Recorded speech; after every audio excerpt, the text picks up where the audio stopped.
We're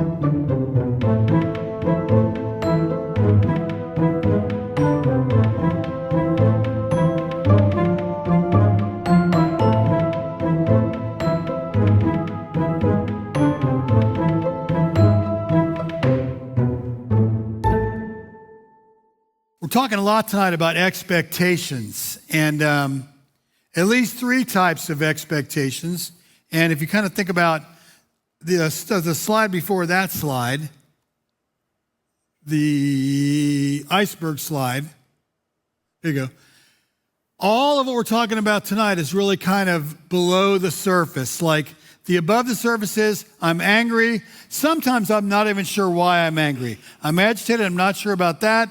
I'm not a kind of a person that kind of gets pissed very often, but for some reason, Tuesday afternoon, for some reason or whatever, I'm like, man, I just like lost my mind with this person that was driving beside me or whatever. Or lost my mind at which this would be a common thing, the DMV. Like people are legitimately losing their minds at the DMV because the license deal, the license change is happening, like whether people wanted to or not.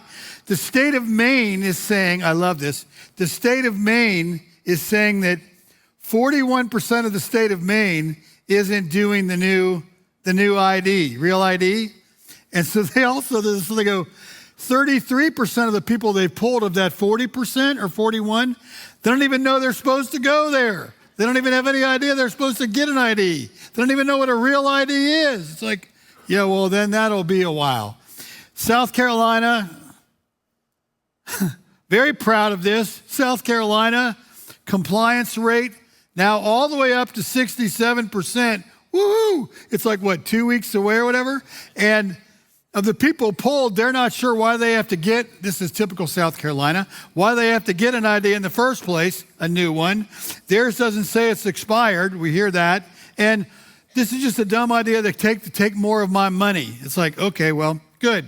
So the below the surface part is where all the action really is. The above the surface part, relatively simple, obvious to see. Anger is anger, really not that complex. You've probably been around someone in your life, might be you, that is angry like that. And three types of expectations kind of come out of anger, all happening below the surface of the tip of the iceberg. First one is, and basically, I have sucked at all three of these. I mean, every one of these I've sucked at. I'm moderately better with some of these, and Carol would be the judge of that maybe, but I mean, moderately better. Don't have them solved. The first one of those expectations is like unmet expectations. So a classic of that is like my birthday last week. So this sort of started over Easter, and our one daughter, Madeline, who lives in Chattanooga, is like she's a legit world-class cook. That's just how it is. Nobody can outcook her. No one can even really get close. You know, so my son-in-law that lives in Nashville, the one that's going to have the baby in July, he's pretty much into the deal. Like, he's really into the deal of cooking. But what Madeline does on instinct, he's got to like do out of a book, you know, like, but he's pretty good at it. So she's up there over Easter and stuff, and she's like asking me, you know, what kind of cake you want? So I go, well, I think I was going to have this ganache cake because Terry got me a ganache cake 2 birthdays ago. I think it was. It was just ridiculous, man. Like ultra chocolate, intense chocolate, dark chocolate. Loved it. So I'm telling her about that, and so she goes, well, I can make one of those, but how would you feel about a cheesecake, a homemade cheesecake that you would make in like a, what do you call it, a spring pan? Is that what you call it? Spring pan. I'm so proud. I can't believe it. But anyway, you make it in a spring pan. She's like, and then I could do a ganache topping. And I'm like, oh God, yes, bring it. Well, so Carol asked me if I was Carol, I would have done the same thing no less than 3 or 4 times after that. Are you sure you're going to be okay with a cheesecake? I'm like, yes, Madeline's making me a cheesecake. Well, it was so bad, just to show you about the unmet part of this, it was so bad that Carol here had to go to the public store where she had already ordered the ganache cake and explain to the lady, I feel bad about this, but explain to the lady that, well, my husband, who's basically a loon, decided that he does not want the ganache cake. He's wanting to have my daughter make him a cheesecake. Sounds good to me, right? Makes sense to me.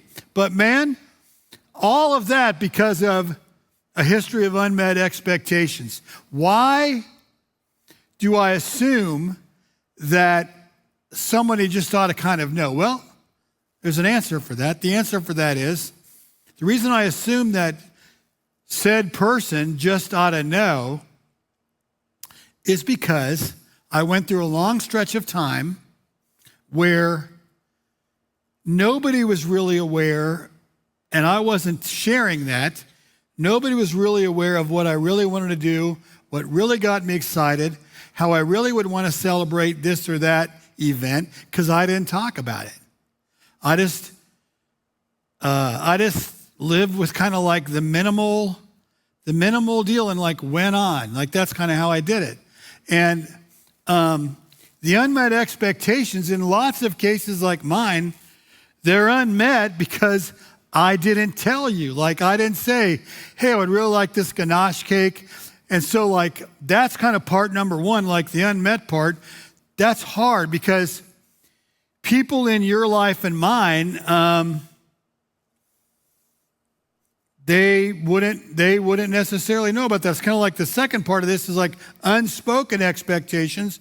That would take it like to another level. So not only have I basically set you up by saying like, hey, you did not meet a need of mine, but thing is like, I didn't tell you. And I kind of got to go down the path of, well, but, are you ready for this? If, it sounds so bad, if you really loved me, right? If you really loved me, they're not going to say it this way, but if you really loved me, you would just know. And you're like, well, how in the hell would I know? I mean, like, think that through. I mean, my mom was the opposite, 100% the opposite of any of this. My mom was like, with 6 of us, she was like, look, you better tell me, if it was your birthday, you better tell me exactly what kind of cake you want. And she was going to make it, of course, but or my grandmother was, exactly what kind of cake you want, what kind of icing you want on it. It doesn't matter what everybody else wants. You better tell me, because if you're going to complain about what I'm going to make and you're not going to tell me, I don't want to hear it. I don't want to hear anything about it. If you don't like the ice cream I'm picking out, tell me exactly. This is your one night. Your one night. Tell me exactly what kind of ice cream you want. It doesn't matter what the rest of your sisters and brothers want. It doesn't matter. Just tell me what you want. But after kind of going through life with someone that was in a lot of distress, that had their own stuff going on, I mean, I sucked at that. Like I could not get around the fact that what was really happening, and I didn't see it, and this is common. Somehow I expected Dave or Carol or whoever to kind of just know what that need was for me, right? And so you should just know. And it's like when you don't know, and it's like a setup, when you don't know, what are you going to do? Like you're going to respond accordingly and do the opposite or whatever, because you don't know. Well, thing is, you would take the hit for that, right? You would be one taking the hit for that, but also I would be the guy taking the hit for that because it would be one more disappointment, one more letdown. The thing is, that is like the epitome of a self-fulfilling prophecy. So that's kind of like the unmet expectation part. There's unspoken expectations, which are kind of like unmet expectations, but maybe it looks like even more of a setup, sometimes not, because sometimes there's lots of circumstances why you don't share what you would really like to have. Like if you go, all my grandkids are going to be here this weekend. Well,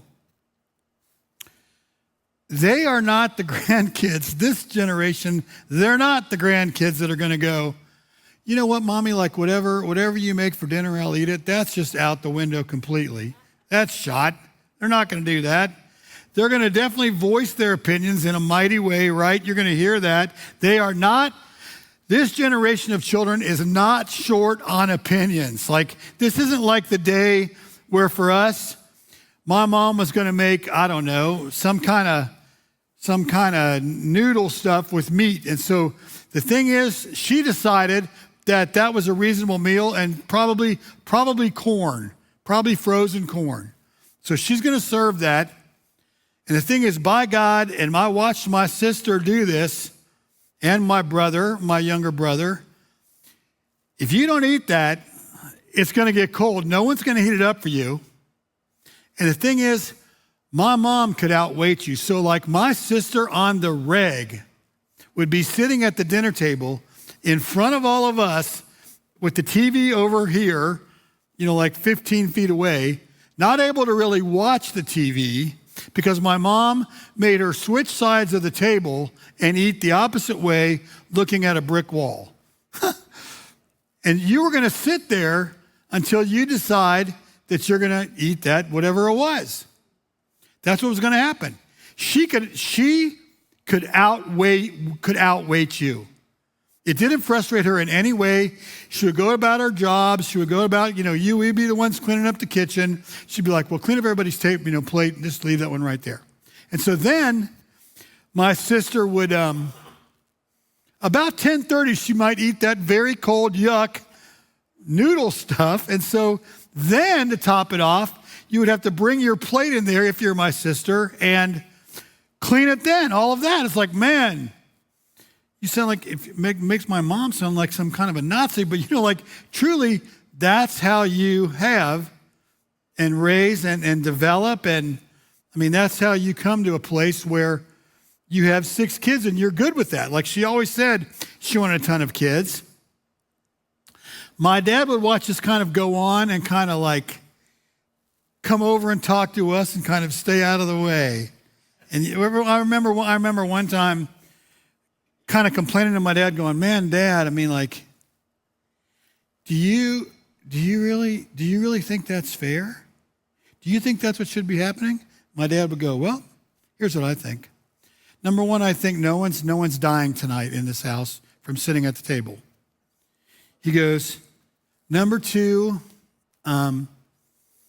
reality is I'm like really afraid of your mother, and my dad was 6 feet tall. My mother was exactly 5 feet." And he goes, "I swear to you, honey, I'm afraid of that woman. I'm not sure. I'm just not sure what's going to happen exactly." And he goes, "And number three, I had that same dinner. It's not really that bad. She'll be fine." I didn't ever have that talk again with him. Like I kind of like, okay. So it's kind of like those expectations that you're not really speaking to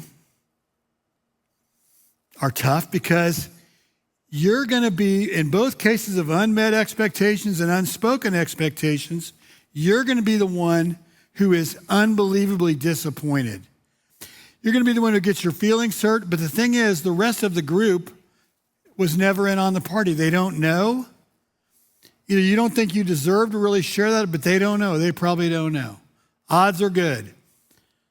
That's just like tough. That's a tough way for any of us to live. The third kind of an expectation is like unrealistic expectations.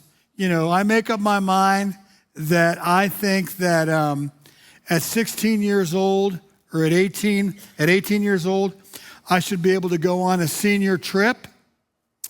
And I think I ought to be able to go to the Caribbean. I think I ought to be able to go for 3 weeks, and then that'll be fine. Well, sounds good to me, but you got to get down to like, is that really realistic? I make Let's say I make $40,000 a year, and I decide I want to buy a Maserati. Like I'm going, hey, I saw that joker who was at Georgia, quarterback. He got himself a Maserati. His first freshman year, it's like, where is he now, though? Where is he now? How is that working for him now? He shouldn't have bought one either. And I mean, the thing is, those expectations, you go, are they real? Are they real? Can they actually happen? The big disappointments for us are in that whole area of, man, I really have that expectation that isn't even real because it's not achievable. I'm not talking about it, or for some reason or another, it just doesn't. Maybe I did talk about it, but it just doesn't get met. And so in all those pieces of expectation, there's really one major player. And the one major player is, no matter which one we're talking about, they make me feel like I am losing control. You know, think about expectations you have with people. A husband, a wife, a boyfriend, a girlfriend, a sister, a brother, a best friend. Think about what it felt like the last time they didn't come through for you. Did you ask or talk about that? No, yes, I don't know, but think about when they didn't come through for you. Think about the fact that was it actually realistic that they could do that? But in almost every case, the loss of control, the loss of us not getting what we want is where a lot of the grief is. And so above the surface, I'm disappointed, I'm angry. It shouldn't have been, it should have been different. This should have happened, that should have happened. Below the surface is where the understanding of my emotions really starts. Why am I so disappointed about that expectation I had, what I didn't talk about, what wasn't met?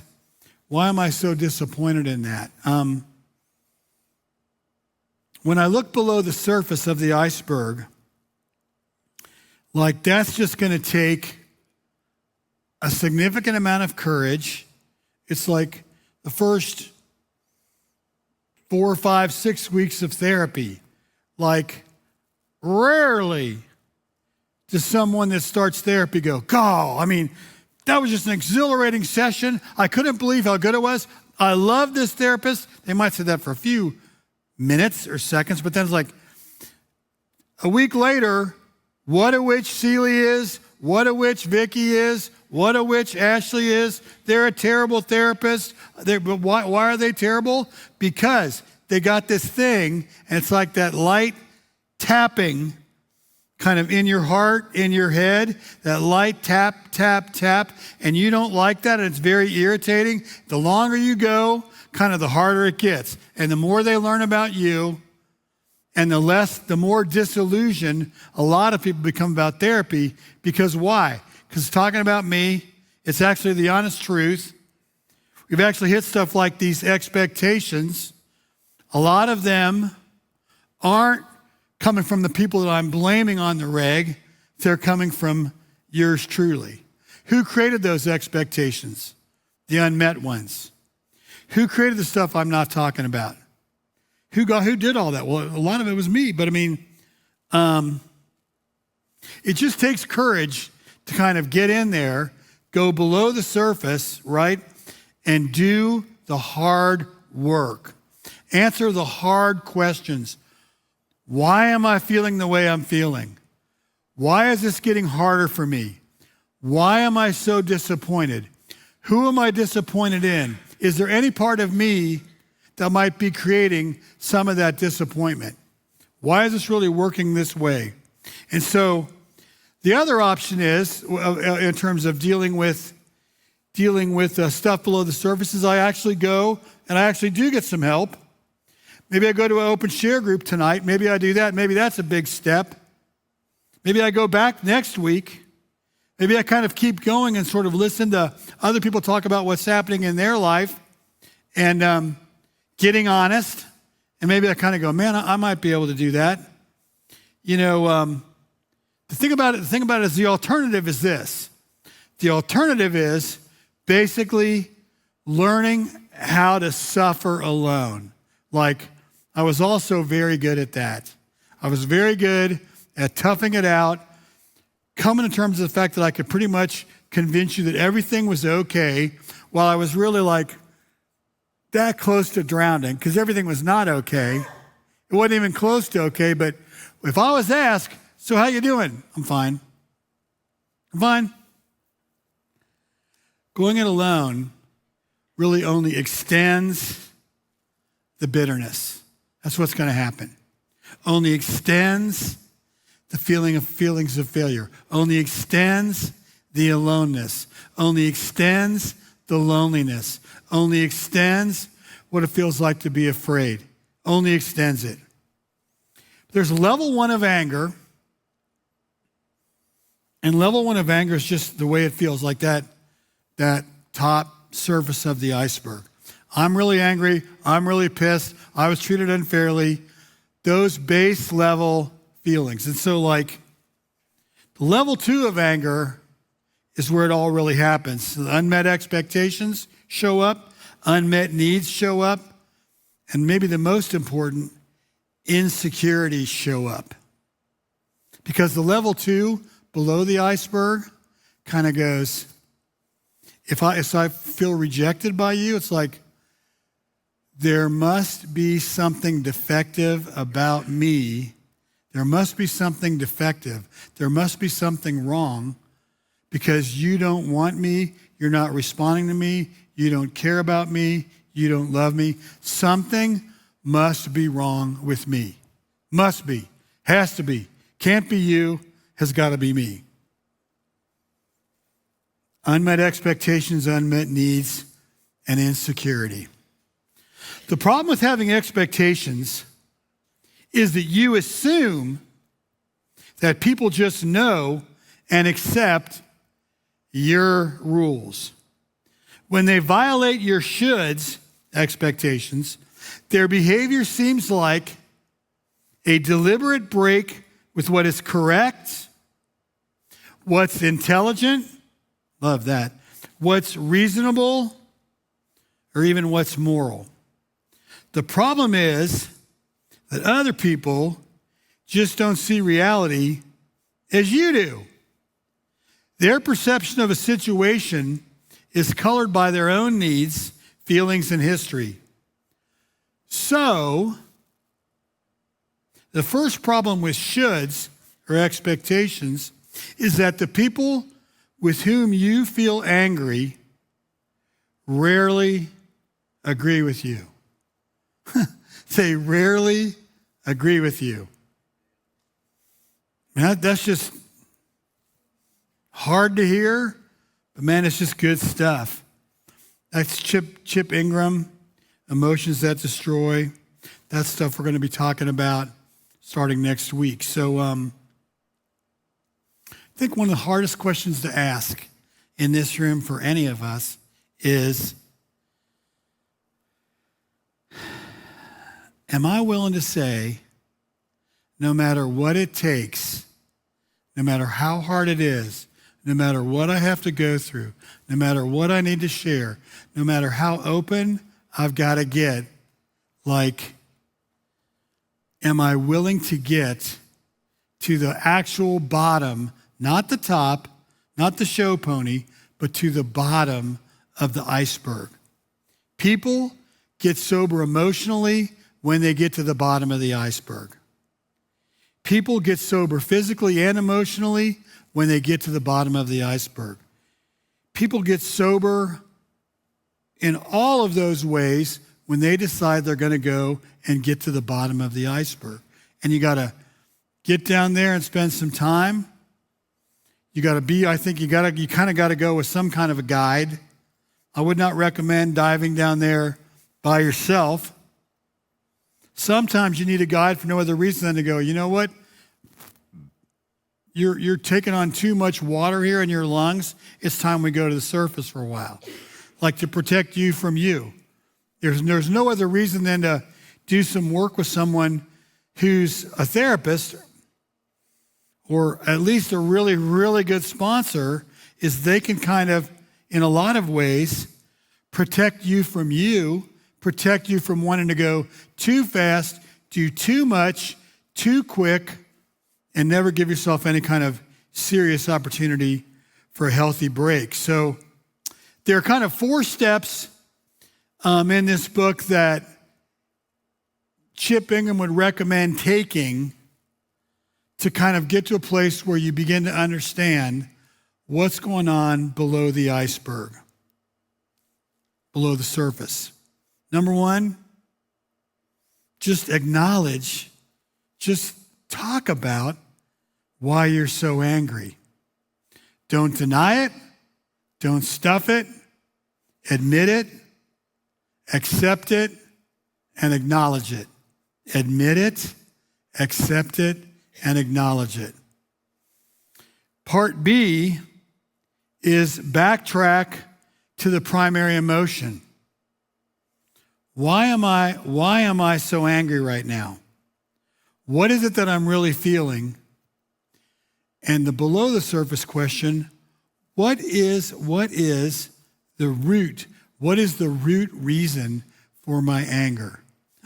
I have never met anybody who has not answered that question who has gotten sober for the long haul. Amen? Like I haven't met anybody who's done that. I've only met people that have gotten sober for the long haul that can say, I lived with those questions for a long time. They were hell for me. They were difficult. I had to let some people in on the party. I had to get to that question, what is the root reason for my anger? What is the root reason for my pain? What is the root reason for my grief? What is the root reason for my sadness? What is the part of me that I have maybe never understood, that I have never come to terms with, that I'm allowing God to show me in a group like this, coming here, therapy, whatever. I'm allowing God to show me and uncover where the root piece of this really is. Third part is consider the cause. Who or what caused what is happening with me to occur? Who or what frustrated me along the way? Here's a big question. Who has hurt? This is a big question for the trauma work. Who or what has wounded me? What plans that I made fell through? What happened? Did someone cost me those plans? And then D, determine how to best deal with those losses that you're uncovering. Determine how to best deal with the fear that you're uncovering. Determine how to best deal with the fear you're kind of like unearthing. And ask yourself, how do you think I should respond? This is a good question to ask somebody who's a therapist or who has been leading your group, maybe a sponsor. How should I respond? What should I do? Because the timing part is sometimes very important. When should I do this? And how should I do this? How should I respond? What should I do? When and how?